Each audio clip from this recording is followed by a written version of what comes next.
Hello, this is another video in our career series for high schoolers. In this series, we have live online sessions, and you can sign up for the next one, career assessments, group coaching, career videos such as this one, and one-on-one coaching. In today's video, we interview Kay Sihanya. He will tell us about the career that he chose for himself and what he needed to do in order to get in and how his studies have progressed. Thank you very much, Kay, for agreeing to do this. I will start by asking you to tell us, what is your current profession? Well, my current profession is I'm pursuing a degree in Aeronautical and Aerospace Engineering. I'm in my third and final year. Okay, and how did you decide on this course of study? I decided on this course of study based on my interest, my personal interest, and my strengths in school, which were maths, and I was particularly interested in math and physics. And ever since a young age, I've had an interest in aeroplanes and spacecraft. So they all just came together to give me Aeronautical and Aerospace Engineering. Okay, so how have those subjects supported you in your studies?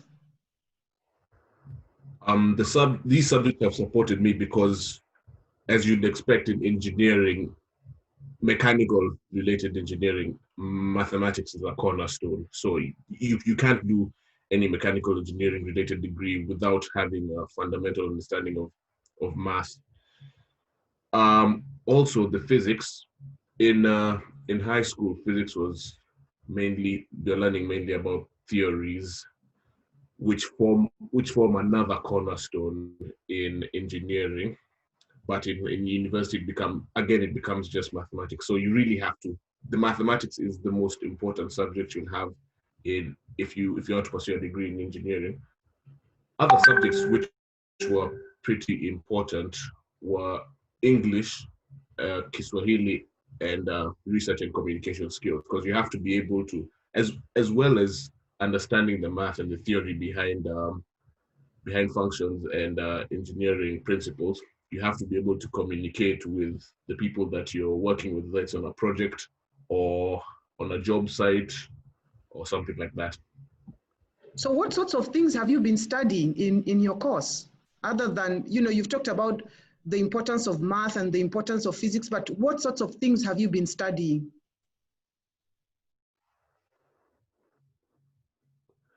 So the things I've been studying, in my first 2 years, I took a broader approach to doing the degree. So I didn't limit myself to doing aerospace related subjects. It was more of the mechanical subjects. So understanding things like solid mechanics.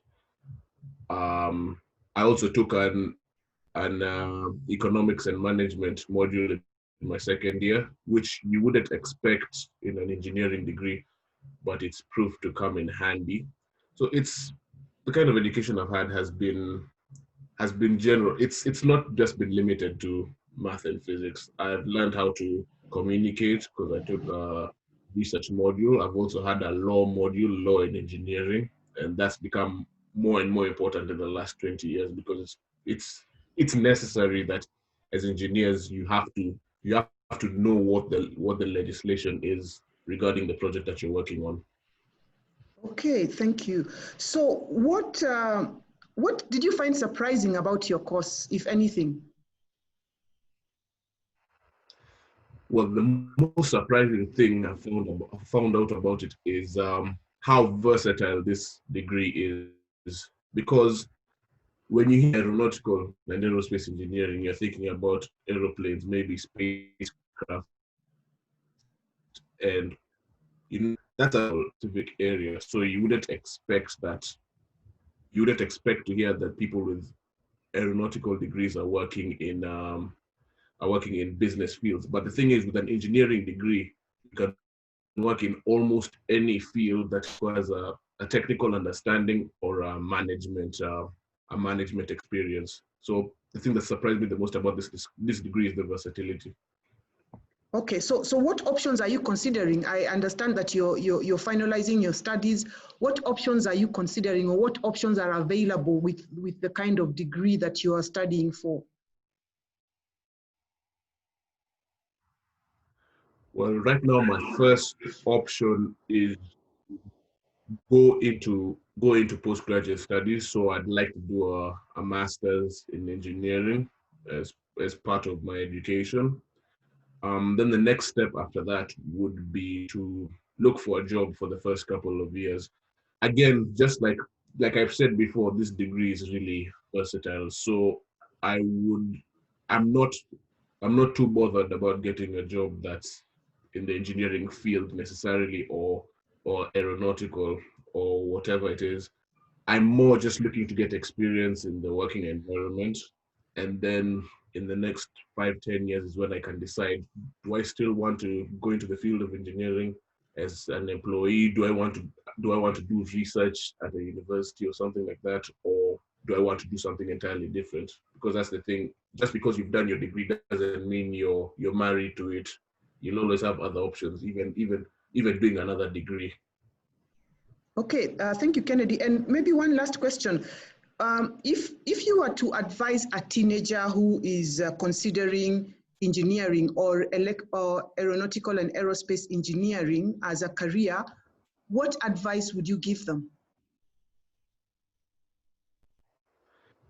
The advice I'd give someone who wishes to study mechanical engineering is mathematics. That I have to come back to that and how important that is. You may underestimate it in high school or your A levels, but it is crucial. If you don't enjoy mathematics, it may not be a good idea for you to pursue an engineering degree. And maybe another piece of advice is, don't limit yourself. Don't put yourself in a box. Um, do the engineering degree if you've decided to do the engineering degree, but do not only look for engineering jobs. You'll be surprised at the number of opportunities you have. A lot of organizations, when they're recruiting for management positions, they look at engineers because engineers have that background of doing a project management. Like for me, I had a final year project, which was to I had a final year project which I had to manage on my own with the aid of a supervisor. So that will definitely come in handy when I'm looking for employment. Okay, thank you very much, Kay, for sharing your story about your choice of career. Just a reminder that this is a career series video from Life Skills Coaching Consultants. We also have live online sessions, and you can sign up for one. Go to our website, lifeskillscoaching.co.ke, or send me an email, jackie@lifeskillscoaching.co.ke. Thank you, and thank you very much, Kennedy, for sharing your story.